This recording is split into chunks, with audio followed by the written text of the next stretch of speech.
I was at my last church a week ago for a meeting, as most of you know, our big election meeting, and sure, my picture was there inside the front door. And I was going through you see where this is going. That's the picture that used to be there. And then for some reason, they changed the picture. Just to tell you a little anecdote here, one other of the 6 pastors also had my same hairstyle. And we had a young couple that we were doing the marriage, and they kind of knew both of us. And he finally chose me over him. And he said, because Pastor Dan, you have more hair than Art does. I said, little do you know. Why did I do that years ago and wear a hairpiece? I wear a hairpiece for 20 years. Why did I wear someone else's hair for 20 years? Because I wanted to be like everybody else. I did not want to be 25 years old and be the only one that didn't have any hair, so I got hair and put it on. Go with the flow, be like everybody else. Just to tell you a little music story. You know Bill Toonstudy, I think probably, you know. Anyway, at La Sierra University, we had a group called the Octet. Fantastic group. Sang all over, everywhere, 70, 80 times, many times in my church. Some of them have been here. And so I was always harassing them up in front to say, come on, you know, I sing a little, let me just one time sing one song with the octet, but I could die happy. Finally, I'm sitting in the back at a big concert reunion with all the former singers, and they said, Pastor Dan, this is your time. So I came running up the side. They handed me a sheet of music. I went back to the back where the basses were, and I said, I am not going to wimp on this. I am going to sing out, even though I've never practiced it. I'm sight reading. I'm going to do this. So I was in there. Until there came a moment where the director cut them off earlier than it said in the sheet. I hung out just a little. That was bad enough until I found out that they were recording and making a CD out of that program. And I am on 1,000 CDs with that little extra bit. I said, isn't there some smart person that can go in there and edit that out? They have high technology, now take that out. Too late, Pastor Dan. Those CDs. So if you see one, just get rid of it for me, right? I did not want to stick out. I wanted to be like everybody else. How do you decide and what makes a difference between those times when you should stand up and go against the grain and one of those times when you should bend and flow and go with the people around you? They're coming out with a new movie about Lance Armstrong called The Armstrong Lie. Article about it this week said, everything he did was a lie. 1995, they were over there in France competing and realizing everybody was using some extra performance-enhancing drugs. And on the way home, they just said, we're either going to have to play ball or go home. And they made the fork in the road. They said, okay, we're going to get in the game with them. Lived the rest of his life as a lie. He said, maybe I do it differently. But I said, I didn't lose any sleep over it. Go with the flow. Do what everyone else is doing. On the other hand, we have a doctor in our church a few months ago, was with a patient when there was a gunshot. He went running down the aisle, and he said he knew his partner was killed, another fellow doctor. He knew in the 2 seconds that he had to make a decision in order to save the rest of his patients and his staff, he was going to have to risk dying and leaving his family without a husband or a father. Thought it all through in 2 seconds. Ran into the room, grabbed the gun from the guy. Saved everyone else's lives. Rick Olavis took a stand. On the other hand, our dear President Bill Clinton, with all the talent and brains and power in the world, when a young intern comes to him in the White House, in the Oval Office, he can't stand up. And he goes with the temptation. On the other hand, I know an Adventist who was climbing Mount Everest, paid $60,000 to climb Mount Everest. And when they got near the top on the final ascent, there was a young French couple sitting there, hands in the cold, oxygen was gone, they're going to die. 40 people had walked by them on the way to the mountain. That's the law. You're on your own. You mess up, it's on you. He's an Adventist, he's a Christian. And he made the decision to stand up, and he said, I'm not going to go. He gave up the trip to the top, carried them back down to his tent, and saved their lives. How do you decide when you stand up and when you sit down? When to go along and when to bend? Someone suggested I read some books called Bridget Jones. Maybe some of you have read the books or seen the movies. I've not seen any movies. Trying to reflect what it's like to be a single woman in her 30s in England. There's nothing good in it. It's funny, it's crazy, I just scanned through it. But every one of them is smoking and drinking and sleeping around. There's no boundaries at all. Yes, whatever it is. Out of 3 books, you can find one good person to put into those books who says no, who goes to church, who has morals and standards and Jesus and God and spirituality. Not one. What does that reflect on our culture? Just to give you one more. We had a man here 2 weeks ago. Spoke here in church 5 minutes, went upstairs, called me, said he was from a conference in New York, and he could give us a lecture on diabetes. Said he was an elder. I thought he was a pastor from the conference. We set him up at 4 o'clock. I got him going, had prayer. I came back, did an offering. We gave him a $180 offering. I came back an hour later for the conclusion. My church members are there with a calculator. And I said, what are you doing? He said, we're buying water filters. I said, he's talking about diabetes. He's selling water filters to you? I said, that's just wrong. And I had about 2 seconds to decide, do I let this go or do I stand up? And I stood up. And I got everyone's attention, all our church members, wonderful people. And I just said, I'm so sorry. We are not endorsing any water filters. We would never have allowed him to give a presentation if we knew it meant selling multi-level water filters in our church. We don't sell in our church like that. I took a stand.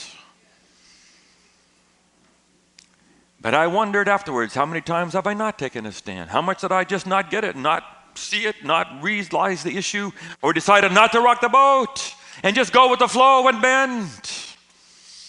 How do you decide? The story today is from Daniel chapter 5. You know the story. King Belshazzar invites 1,000 of his noblemen to come to a party, and they're drinking from the goblets stolen from the temple. And it says all of a sudden there was a hand appeared and began to write on the wall. And it said he's scared to death and his knees buckled and his legs gave way underneath him. He calls for all the wise men of their realm to come and try to interpret what's the writing on the wall. No one can do it. And the old queen remembers Daniel. And she says, there is a man in your kingdom, O king, live forever. But don't worry, don't be alarmed. There's a man in the kingdom who has the spirit of the holy gods in him. And he is able to tell you what those words mean. And she said, call for Daniel. One of my favorite phrases in the Bible, call for Daniel. Call for Daniel. Daniel walks in, now maybe 80 years old, white-haired man, walks in the door. There's 1,000 people, 1 against 1,000, doesn't matter. We believe that Daniel is a book for the last days. Revelation says there will be a final showdown at the end of the world between Babylon and the 144,000 and God's people. We think Daniel is a type or an example of the 144,000 who will walk into the halls of the world at the end of the world, and they will read the handwriting of the wall, and they will stand for God at the end of the world. Not afraid. That's what we believe.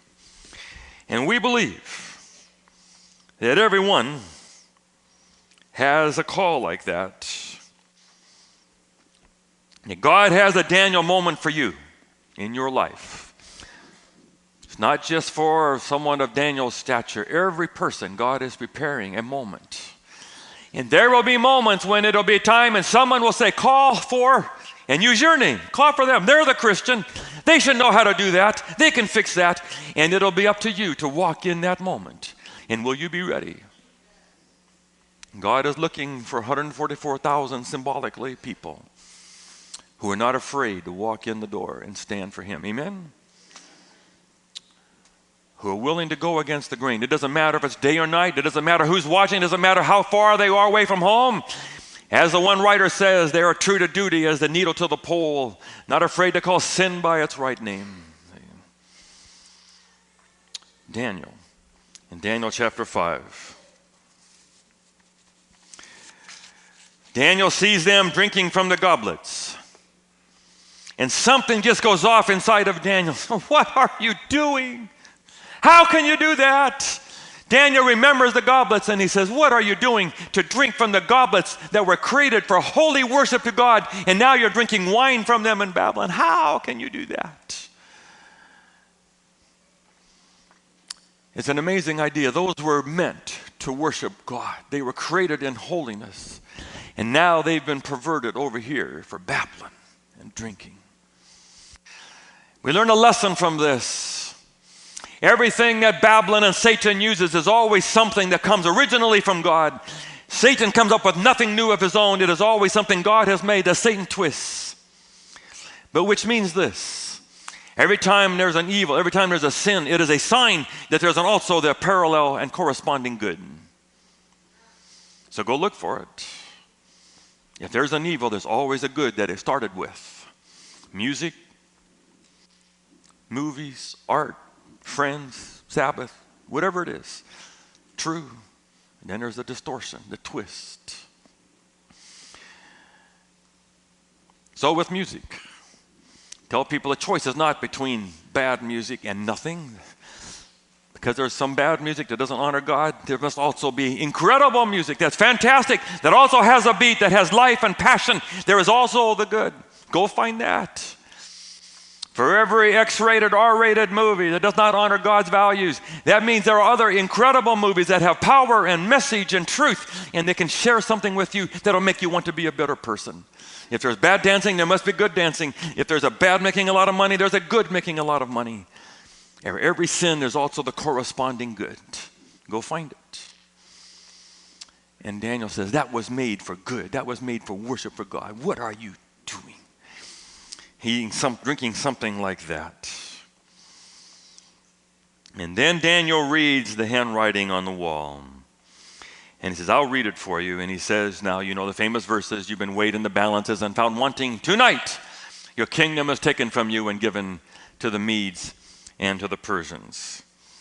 And that night, they came in, thought they were safe. 20-foot thick walls, they had a river of water, they had food for 20 years.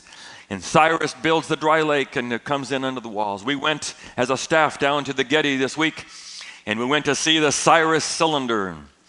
This 2,600 years, and here it is on 2-month loan from the British Museum that has the recordings of Cyrus coming in that very night and setting the Jewish captives free. I hope you have a chance, you'll try to go and see that. What does this mean? I'm going to say this. That Daniel represents everybody who someday is going to be in heaven. And I'm going to say that everybody who is in heaven will be like Daniel, an against the grain kind of person.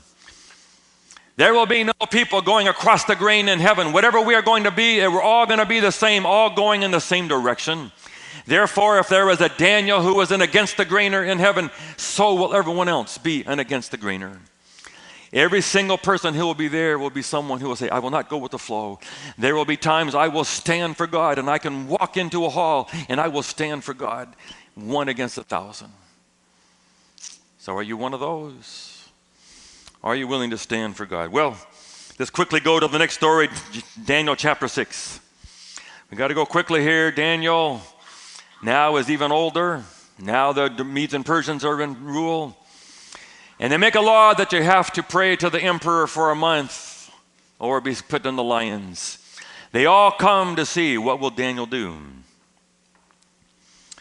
To make a long story short, they're watching. God in heaven is watching. He wants to see what Daniel will do too. Daniel walks in his room. He walks up the stairs. He comes upstairs. There's the bedroom. There's the window. For 60 years, he's been throwing open the window morning, noon, and night to pray to God. There's the bedroom. Now there's the lions roaring. Is it okay to pray in the bedroom? Yes, it is. Jesus said to pray in the bedroom. But if you have been praying in an open window for 60 years, now it is wrong to all of a sudden change under pressure and go to the bedroom. And Daniel's not doing that. He goes by the bedroom, he opens the window, and he prays to God the way he always has. Doesn't matter to him if the lion. He will not change. God is too important to him. He will not bend. He's going to stand up. He goes against the grain. You know the story. And so what do we do with these stories, the Daniel chapter 5 and Daniel chapter 6? Number one, I want to say it is possible to live for God in the real world.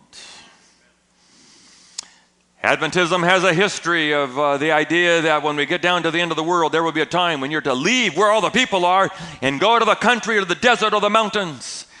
And the way to stay away from sin is to somehow get physically away from it so it can't touch you. And I just want to say that is not the whole story. There's more to that we have to study.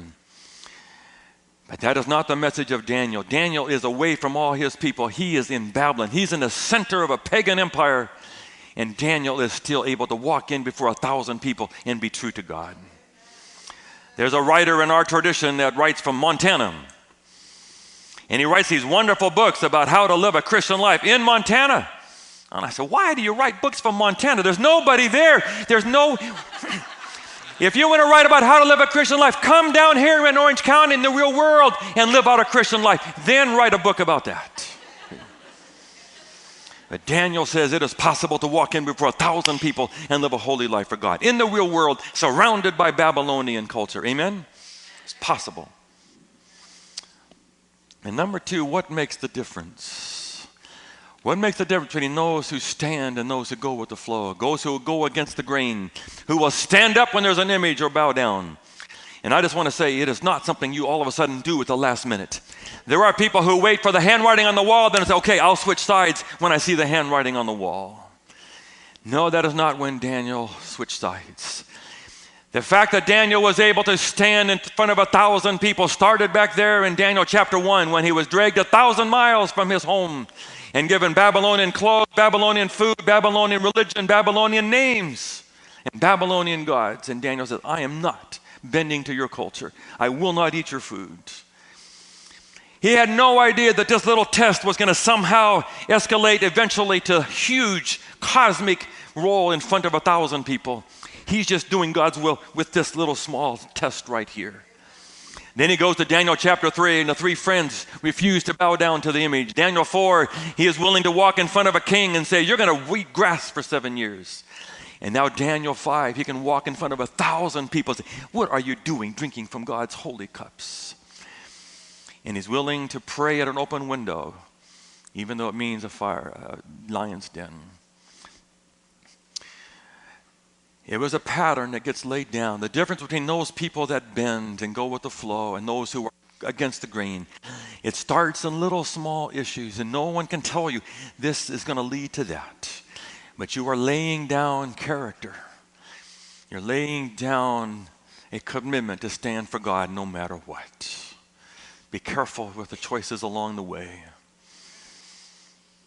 It may start with having the courage to bow your head in a restaurant and say, I don't care who's watching, I am going to pray to God. It may be saying no on a Saturday night to a temptation that seems really powerful. It may be walking out of a movie that has something that's not God. It may seem very small and very trivial, but you're laying down a pattern of a person who goes against the grain. And someday when your moment comes to walk in front of a hall and stand for God, you will have the nerves and the character to stand because you laid it down over all the small choices of life. Amen? And everyone who's 144,000 will have that kind of character at the end of the world. I was over in Hawaii for 2 weeks, and they gave us some gifts to play golf at $200 a person course. And I didn't have the nerve to be able to do it because I hadn't been playing very well at the $20 courses here. And I go from my little dinky course where there's almost no anything bad, and I go over there and I'm hitting over a mile over an ocean, and there's jungle and sand traps everywhere. I just couldn't handle it. And I said, I better figure out how to play the $20 courses better before I come over here and spend any more $200. See? It starts with Daniel 1 and Daniel 3 before ready for Daniel 5 and Daniel 6. Well, people want to know, what does this have to do with Jesus before we're done? Where is Jesus? We always want to make sure there's the gospel in here. Daniel chapter 6, Daniel's in the lion's den. We believe Jesus came down from heaven into our world, the lion's den. Satan is a lion seeking whom he may devour. He is the accuser of the brethren, accusing before him day and night. But we believe when Jesus died on the cross, he shut up the accuser of the brethren once and for all, and the lions' mouths are shut. Whenever you and I think that somehow the accuser of the brethren has the goods on us, all we have to do is cover ourselves with the righteousness of Christ. And Satan, the accuser of the brethren, is silent, and his mouth is shut in the same way that Daniel 6, the lions' mouths were shut. Amen? So if you need to shut the lions' mouths today, cover yourself with the grace of Christ. Number 2, Daniel 5. The verse says, how was Daniel able to do this? It says, because he was filled with the spirit of the holy gods. Somehow a pagan world could just see that he was full of God. And I just want to say it was the same with Jesus. Jesus went to the cross. He was all alone. All the disciples ran away. He could not feel God, the Father, anymore. My God, why hast thou forsaken me? The angels were not allowed to go and be with him. He is absolutely alone against all the demons of the world. 200 million, Revelation says, whatever the number is. Every demon in the world was assigned to be there and do that to Christ. And Christ is alone, like Daniel went in front of 1,000 people. He's got to do this alone, and Christ stays with it until he is done. Jesus is the ultimate against the grainer in the world. And he hung in until it is finished, and he stayed with it until he was done. And I just want to tell you that if you are facing temptation somewhere and you just are about ready to give in, a little prayer to God, and that same power from Jesus, and you'll begin to get a little grit and it'll stiffen you up, and you can walk into a hall of 1,000 people full of God, and you will not bend, and you will stand and read the handwriting on the wall for people. The power of Christ to give you the power to be a Daniel. Number 3. Revelation says someday there's going to be a battle of Armageddon. And many people believe that's a literal battle in a valley somewhere in Israel. We don't think so. That is not a battle between east and west. It is a battle between Christ that says the kings from the east. Who is the kings from the east? It is Christ coming on the cloud. He is the King of kings. This is Christ and his army against the armies of the whole world. This is not some little dinky battle in the world. And we believe this story in Daniel chapter 5 is the background. Cyrus comes from the east, from Persia. And he comes and he dries up the river Euphrates, and he goes into the walls, and he destroys Babylon, and he sets the captives of Israel free to go back and rebuild Jerusalem. We believe someday Christ is going to come as the King of kings from the east, and he will dry up the river Euphrates, and he will come in and he will destroy Babylon, and he will set the captives of spiritual Israel free, and we will go home to New Jerusalem and be with him forever. Amen? But before the King of Kings can come, there has to be a Daniel who walks in front of 1,000 people and says, tonight you are judged and you are found wanting. What is God waiting for? He's waiting for 144,000 Daniels who have the courage to stand up and go against the grain and speak for God. You'll have your place. You are assigned a place that I will never get to. They will never let me come to where you are. You are the one that has to stand for God in your place and walk in. And the spotlight is on you, and you have prepared for that moment. And you will speak for God when the time comes. Amen? Great little story this week, just to tell you quickly before we're done. Kirsten Powers. Anybody know this name? I never heard of her. I didn't even know there was a liberal on Fox News, but evidently there was one liberal Democrat on Fox News. And she's become a Christian. Her father was Episcopalian, genius professors. She blew it all off, was an atheist, hanging out with all the left-leaning people. She finally was dating a boyfriend who said, I think I'm thinking about marrying you, but I have to marry a Christian. Absolutely out of the question. He said, are you open-minded? Well, I guess I'm open-minded. got her to go to Tim Keller's church in New York City. Unbelievable. She began to go, began to be in a small group, says Keller. The guy ends up breaking up with her, but she stays with it and answers enough questions. And she says, one day I walked out and I just said, it's true. It's true. It's all true. Jesus is God. And became a Christian. And there's this born-again evangelical Christian at Fox News. She is God's Daniel in Fox News. Somewhere God has a place for you to be a Daniel for him if you'll lay down the track. May you step up when the time comes. God bless you all.